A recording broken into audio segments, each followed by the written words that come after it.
Welcome to the Internet Safe Family Kit. My name is Catherine, I'm with SafeTechie.com, and you'll be seeing me a lot as we walk through these steps to keep your family safe online. There's a few things that you'll receive in your kit. So for starters, if you purchase the Clean Router versions of the kits, then you'll be receiving a box from Clean Router that has your actual router or hardware that we'll be setting up in future videos. If you didn't purchase the Clean Router now, you can always purchase that separately. Or you'll still receive all those other things that come in the kit. So you'll be getting the links, so the downloads that can go on individual devices. You'll also be receiving the PDFs or electronic documents such as checklists and tutorials and tips that you can print out. You can also get all the video series with yours truly that I'll be walking you through those steps that you need to take to keep your family safe. As we go through this kit, there's 6 steps that we're going to be discussing. For starters, we're going to be going through the different risks of the internet. We're going to be discussing how do you set rules and expectations with your family.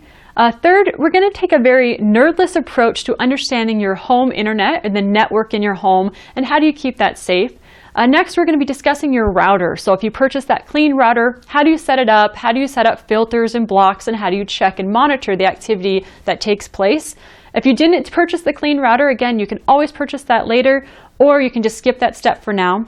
Next, we're going to be discussing the family devices that leave your home. So things like tablets and laptops, and how do you protect those devices? And then the last step is how do you maintain open communication, which I think is the most important step. It's great to protect all the different devices and put some filters and blocks up, but it's all about having a trusting and open relationship in your family.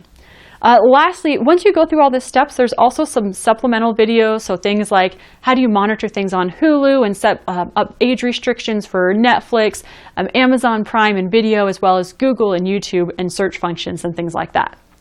So as you walk through this video series and you set up your router and your family's devices, you're taking the important steps of keeping your family safe online. The internet is everywhere. Our children are surrounded by it all the time, and it's our responsibility to teach them how do you make good choices online? How do you make appropriate choices with the content that they receive? And how do they be safe online? So if you have any questions that aren't being answered through the video series or through any of the tutorials, please send us an email. Contact us at help@safetechie.com, and we can answer those questions and help you along the way to make sure that you take the steps to keep your family safe. So let's start with step 1 and understanding the risks of the internet.